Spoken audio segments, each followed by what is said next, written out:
Assalamualaikum warahmatullahi wabarakatuh. Saya Naufal Khairul Iman dengan NIM 859663018. Pada praktikum kali ini saya akan melakukan praktikum tentang materi gaya. Saya melakukan praktikum untuk gaya gesek, gaya pegas, dan gaya magnet. Kita masuk ke percobaan pertama, yaitu gaya magnet.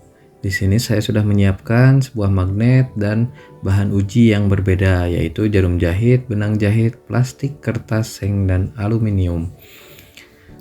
Mari kita uji satu persatu dengan mendekatkan magnet ke setiap benda untuk melihat apakah benda tersebut tertarik atau tidak.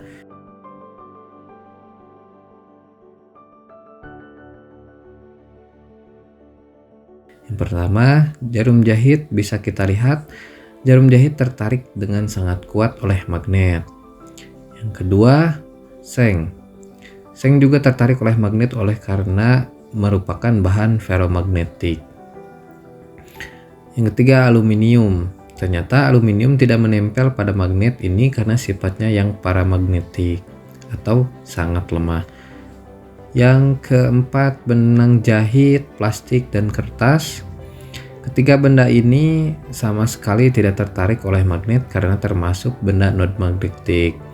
Dari pengamatan ini kita bisa mengelompokkan benda menjadi dua jenis, yaitu benda magnetik yang dapat ditarik kuat oleh magnet seperti jarum jahit, serta benda non-magnetik yang tidak dapat ditarik oleh magnet seperti benang, plastik, kertas, dan aluminium.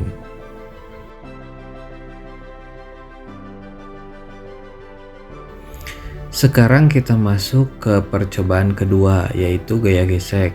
Pada percobaan ini kita akan mengamati dua fase gaya gesek menggunakan neraca pegas, yaitu gaya gesek saat benda tepat akan bergerak dan saat benda sudah bergerak. Mari kita lakukan pengujian. Perhatikan pergerakan jarum pada neraca pegas saat saya menariknya secara perlahan dari kondisi diam. Saat benda tepat akan bergerak, jarum menunjukkan angka tertinggi, yaitu sebesar 0,5 Newton. Angka maksimal ini disebut sebagai gaya gesek statis maksimum, yaitu gaya gesek minimum yang harus dilampaui agar benda bisa bergerak. Kemudian saat benda sudah bergerak, begitu benda mulai meluncur secara konstan, perhatikan bahwa jarumnya sedikit turun dan stabil di angka 0,3 Newton. Angka ini disebut gaya gesek kinetis, yaitu gaya gesek yang bekerja saat benda dalam keadaan bergerak. Dari pengamatan ini kita dapat menyimpulkan bahwa nilai gaya gesek statis maksimum saat tepat akan bergerak selalu lebih besar daripada nilai gaya gesek kinetis saat benda sudah bergerak. Hal ini yang menyebabkan kita merasa lebih berat saat pertama kali mendorong atau menarik suatu benda daripada saat benda tersebut sudah berjalan.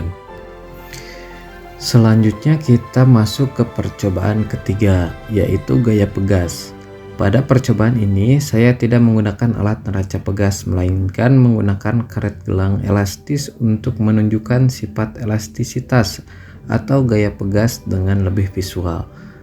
Kita akan mengukur pertambahan panjang karet menggunakan penggaris saat diberi beban yang berbeda. Langkah pertama, mari kita ukur panjang karet mula-mula tanpa beban.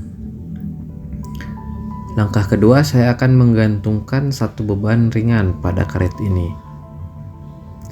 Bisa kita amati, karet meregang memanjang. Saat diberi beban ringan, panjang karet menjadi lebih panjang dan pertambahan panjang sebesar 2 cm.